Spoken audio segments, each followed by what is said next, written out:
morning. My name is Claire Haynes, and my thesis is on the low salaries of essential workers. In the current state of business and commerce, focus is on generating profit and fueling human desire, and worth has been drawn away from the conditions of human life. Work done to safeguard human life comes with low monetary reward, while work that simply provides entertainment and pleasure is rewarded abundantly. An article from the New Economics Foundation explains, the least well-paid jobs are often among the most socially valuable jobs that keep our communities and families together. The market does not reward this kind of work well, and such jobs are consequently undervalued or overlooked. The market is not based on helping others. Workers that contribute their time and efforts to benefit other people are not compensated appropriately. Individuals who generate revenue for an industry or provide society with entertainment are overcompensated in relation to essential workers. Compared to millionaire athletes and actors, public service workers such as teachers, first responders, and healthcare workers are staggeringly underpaid. The Roman poet Juvenal wrote that Roman citizens traded their power for panem et circenses, or bread and circuses. Juvenal explains that Roman people relinquished political command and influence for entertainment and pleasure.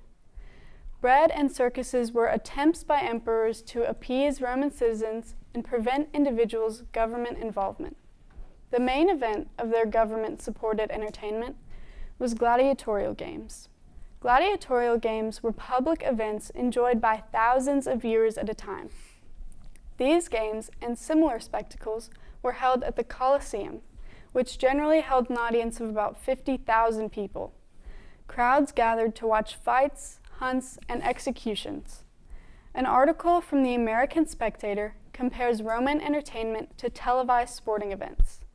The author writes that, as in ancient Rome, the masses today have been provided free circuses as well, namely, sporting contests available on cheap television sets that even the poorest of Americans own.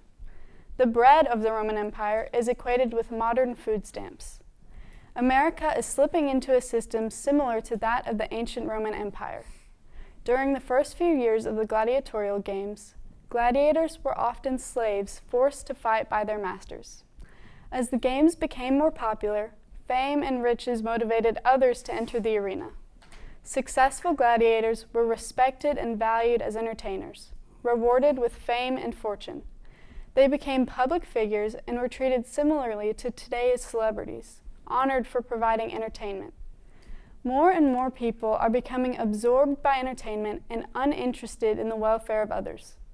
Americans are detached from the struggles of workers, providing goods and services that are fundamental to their lives.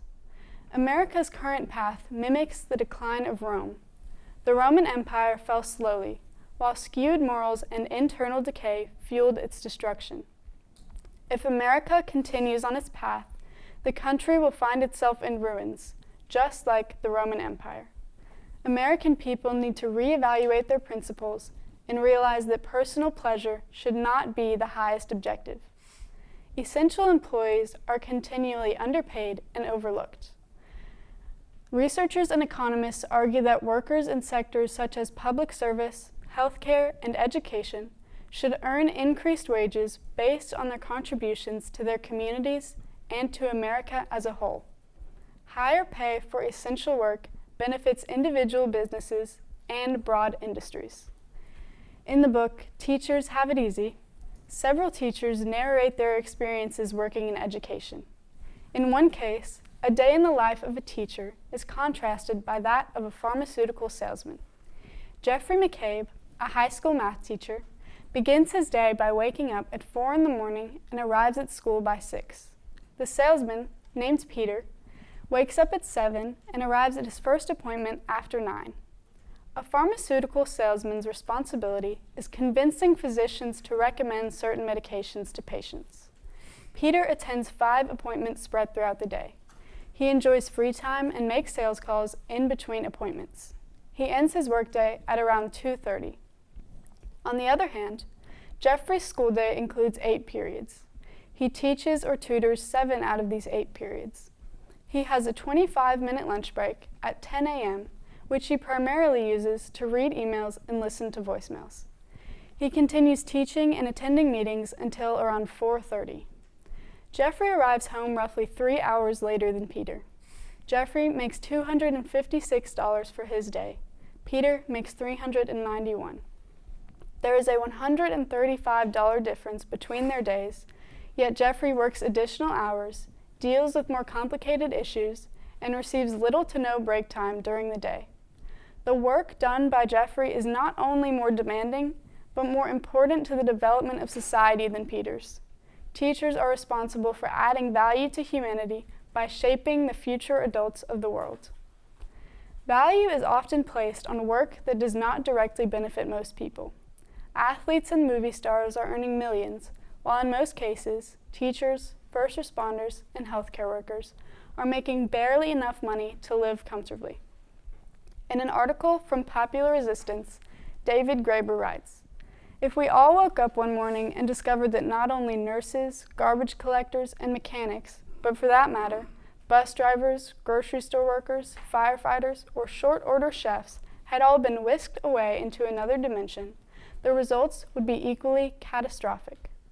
The majority of the time, essential work is completed without most people acknowledging it. Public service work is integral to a functioning world. If suddenly low-paying work stopped being done, communities would cease to function. Occupations were created out of human welfare and necessity.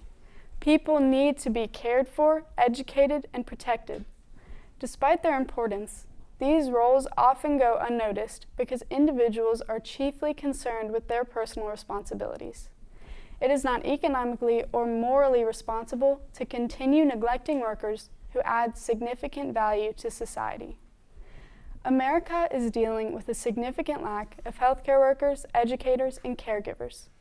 An article from the news outlet WorkShift reports, almost every state, city, and town is facing acute shortages of teachers and substitutes, healthcare workers, and early childhood caregivers. Vacancies exist in essential careers because workers are consistently undervalued and underpaid. Without these workers, American people would lose the maintenance of their safety, health, education, and comfort. The work done in these occupations is integral to the public well-being. Why are these workers not being recognized for their contributions?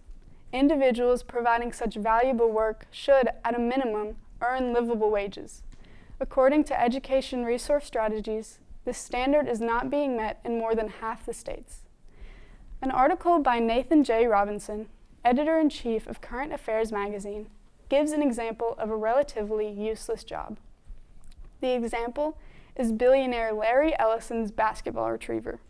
The job is to follow Ellison's yacht in a speedboat and collect basketballs that have drifted from the yacht's court. This job, along with many others, has no significance to more than a few people, yet a basketball retriever could be paid much more than someone doing a job for the benefit of society. Consider also professional athletes and actors. They contribute essentially nothing to society other than entertainment. Should entertainment really be that valuable? Entertainers, including successful athletes and actors, are some of the most highly paid people in America. The minimum salary for a rookie in the NBA is over $1 million, and elite actors make millions per film. Their high salaries reflect a growing and often subconscious dependence on entertainment. Value is placed on pleasure instead of need. Individuals would rather spend time and money dedicated to increasing entertainment instead of bettering the lives of others.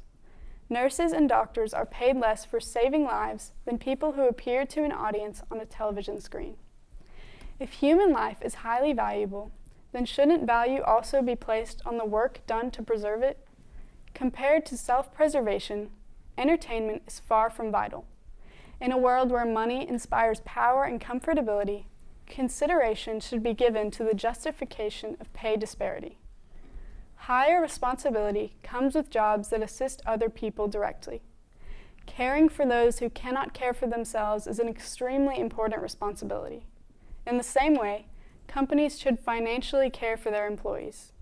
Several companies with CEOs earning millions also have lower-level employees making minimum wage and receiving little to no benefits. Companies like Starbucks, Ulta Beauty, and Lowe's all have exceedingly large internal pay gaps. Statistics from the Institute for Policy Studies show that Starbucks has the largest gap, and one report states that CEO Brian Niccol raked in stock grants and other compensation worth $95.8 million, 7,000 times the company's median pay of $15,000. John Driscoll, co-author of Pay the People and former CEO of CareCentrix, argues that fair pay is good for business and great for America. According to Driscoll, who speaks from personal experience, businesses will greatly benefit if they care for their employees. Driscoll argues that fair pay is good for business and great for America. Driscoll explains that his company and others would greatly benefit if they care for their employees. Workers would be happier and more motivated to do their jobs if they were paid more. Additionally, for most businesses, paying employees higher salaries would mean more people with money to spend on their own products. The short-term profit gained from exploiting employees has no long-term benefit. Companies should care for their employees, and in the same way, industries should care for the workers who strive to benefit people. Healthcare workers, teachers, first responders, and everyone working in similar fields do not deserve to be exploited. Benefits should be put in place for them instead of a lack of money that drives away potential people for these roles. In an article about helping professions, Catherine Masterson writes, "We have a moral imperative to train the next generation of teachers. There is no alternative. The public always needs teachers, and teachers always need to be trained. The same goes for other essential careers. First responders and healthcare workers also have indispensable roles. Moral satisfaction cannot be the only reward for their work. Care for human life and development should be valued above all else." Most people not only realize the opposite relation between social benefit and compensation, but believe that it's right. People think that the opportunity to help others through your career should be reward enough itself. An article from Identity magazine states that for people working careers in charity, a real sense of pride rises from it all and allows us to keep going for many more years. We can look back on the decades and feel as though time was spent doing great things. Money is not the main motivation for most people to enter into helping professions. Instead, workers want to help people because it makes them feel a sense of personal satisfaction. If individuals who directly sustain life are underpaid, value is taken away from human preservation. Communities function based on the work of those awarded a low status and low pay. A report from the University of Texas states that public servants help improve access to resources, protect communities, and support vulnerable populations every day. Public service is work designed to meet public needs. These jobs include emergency services, education, transportation, and healthcare. Healthcare workers dedicate their lives to aid other people. Their contributions protect and heal humanity. Teachers lead future generations. Without teachers, children would never develop into educated adults. They would be left to gain knowledge and navigate the world of their own accord. The world cannot operate properly without education. Arne Duncan, former U.S. Secretary of Education, stated that education is the key to eliminating gender inequality, to reducing poverty, to creating a sustainable planet, to preventing needless deaths and illnesses, and to fostering peace. And in a knowledge economy, education is the new currency by which nations maintain economic competitiveness and global prosperity. A well-educated population is essential to America's success economically and socially. First responders also have crucial roles. They repeatedly risk their lives for the sake of others. This type of selfless work deserves to be acknowledged and rewarded. Public service work requires compassion and sacrifice. These efforts and struggles on behalf of others should be honored financially instead of expected. Throughout the world, athletes are highly paid and widely praised. Yet for most people, sports exist only as a form of entertainment. In recent decades, athletes' salaries have increased to enormous amounts. According to Players, a book by Matthew Futterman, athletes had to demand more money in order to dedicate themselves fully to their pursuits, which vastly improved the quality of competition to the point where people wanted to watch sports. This increase in pay was necessary for sports to become entertaining enough to watch.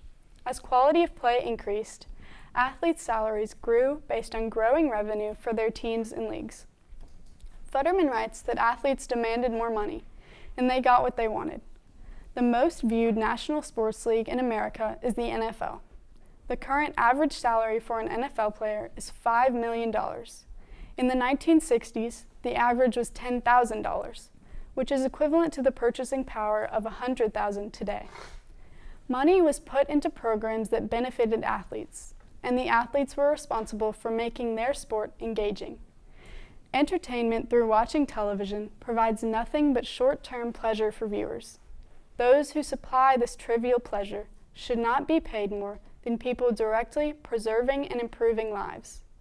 Funding is offered more to sports programs than educational ones. Unnecessary work takes precedence over what is truly important due to humanity's superficial values.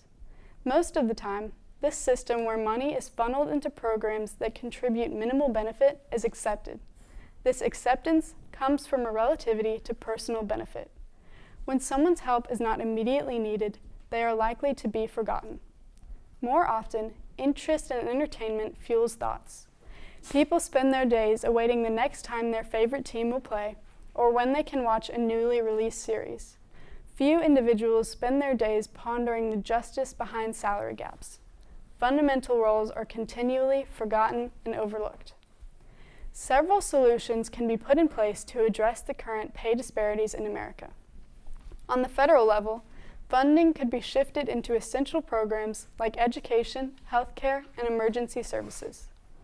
An announcement from the White House states, "For too long, taxpayers have subsidized ideological projects overseas and domestic organizations engaged in actions that undermine the national interest.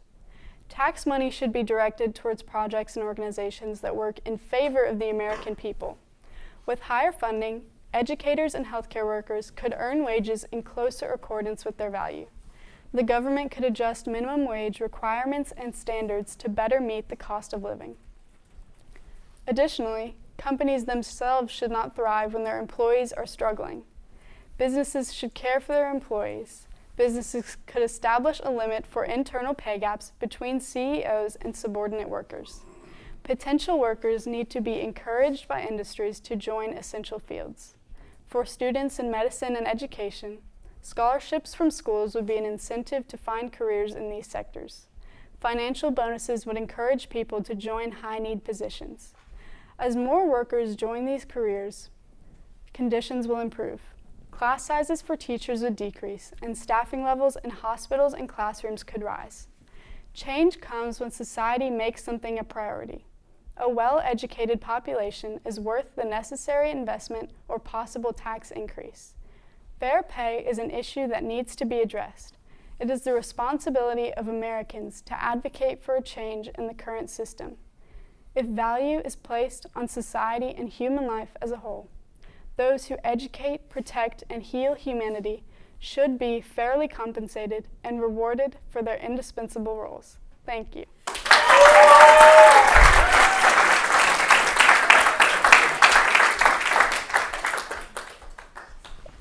I would now like to take questions from the judges. So I want to ask two things. Okay, number one, obviously I love the topic, but what made you think about this topic, number one? And number two, I mean, we're not, in our parish state, our pay obviously in comparison to some of the other states is much lower. So in your paper you say that it says that we should take the role of our pay away from the state and federal government. can you think of something that we could do in Louisiana if we take it away from the government? So then how are we going to come up with our pay?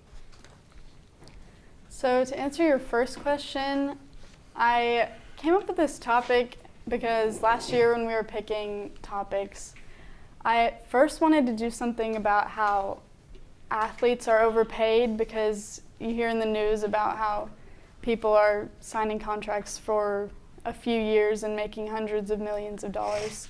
And I decided that that was kind of too narrow, and I needed something that had meaning behind it, like this, and that's how I came to the contrast of how essential work is underpaid in comparison to those jobs. And to answer your second question, which was how do we get the money to pay teachers if it doesn't come from state funding? Funding for teachers mostly comes here from state government, and which is mostly taxes, and then a small portion of it comes from the federal government, but that is pretty insignificant. So I would say the reallocation of federal funding would be a big thing, because that money, as David was talking about yesterday, the government has some wasteful spending, and that spending could be reallocated into essential programs like education. And that's what I would say to that. Good, thank you. Do you think the solution to this largely lies in government or intervention or in free market forces? I think it's probably government intervention, and also people advocating for a change and saying that this is a real problem and people are really struggling, and the federal government needs to change that and help people. Okay. Claire, did you, or would you define essential? Like, what do you mean by essential? I mean, jobs that without them we would not function well as a society, like teachers and first responders and healthcare workers. You gave lots of examples. I wanted to see if you could clarify that a little bit more and give a little more depth to that meaning, because I don't disagree with what you're saying. I think some of the difficulty is in definitions, right? So who gets to determine the definitions of what a livable wage is and what pay is considered fair, or you understand what I'm saying? So someone has to make that determination. If you say, I want everyone to be paid fairly, well, who gets to decide that in this scenario you're describing? Well, a livable wage would be different from state to state because cost of living is different. And I would say the people who decide that would be and we have to sort of compare how other people are paid and make it fair in a way that compares to other jobs, and decide how necessary certain jobs are to society as a whole and pay them based on that. I think one of the difficult parts of this, again, kind of coming from a place of agreement, but I think one of the difficult parts is you're describing two basic different kinds of jobs. One is in the public sector. Many are in the public sector.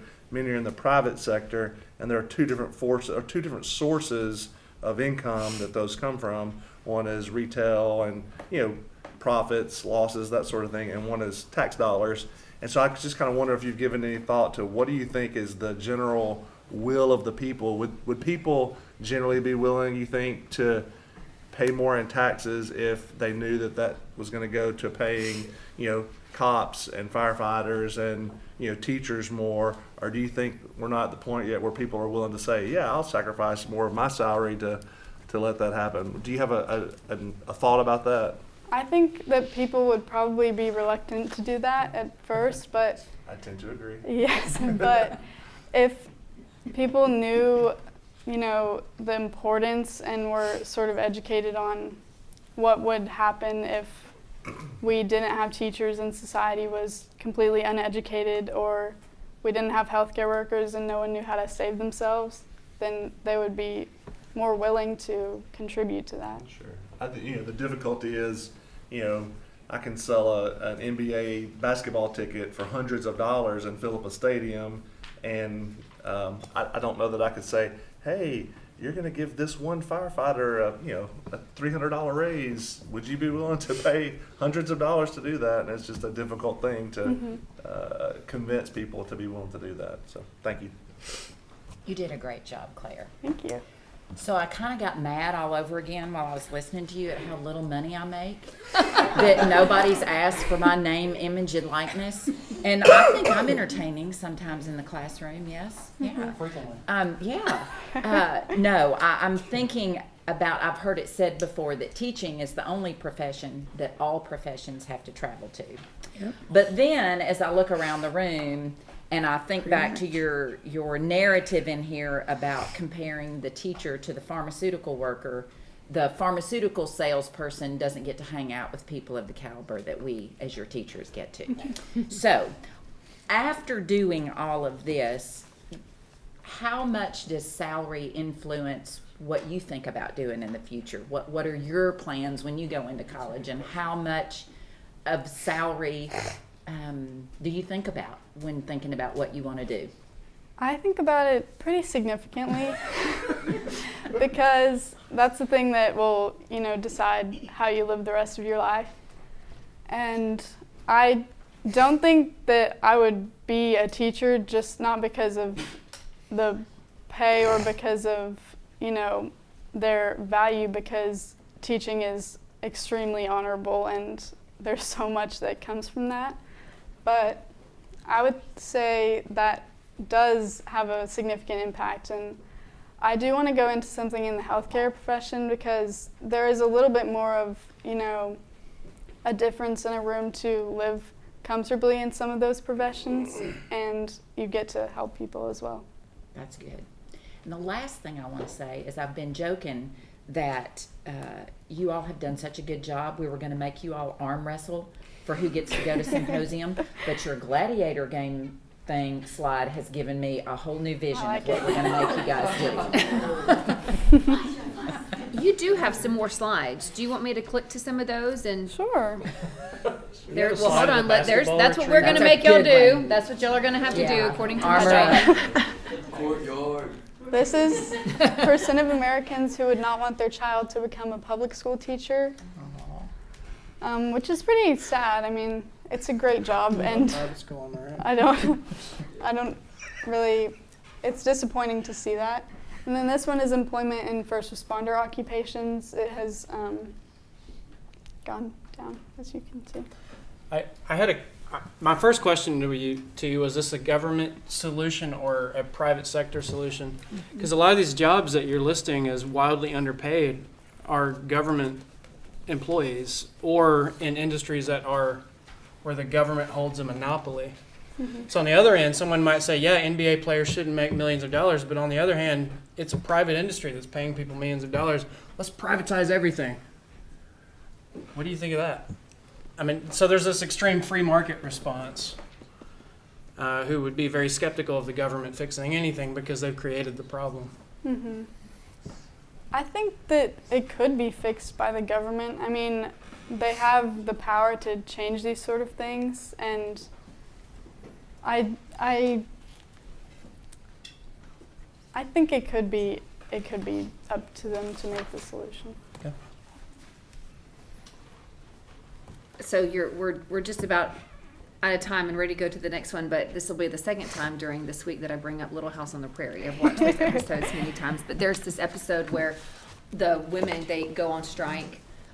Their husbands had made them mad, and so they quit cooking and they quit doing the laundry and they quit doing all these things. And by the end of the episode, all the husbands were like, "We'll do what y'all want. Please come back." I mean, the houses were just, an absolute disarray, and the women were all happy, and they were, kind of taking a little break. But so, it makes me think, our strikes. That's a whole different topic. But anyway, you're listening to you talk. I think about, I wonder if when those people are not, if our sanitation workers, if they do not come around, we notice when they are not working. So I'm proud of the job you did, Claire. You're just the sweetest little thing. Very good. You are all done.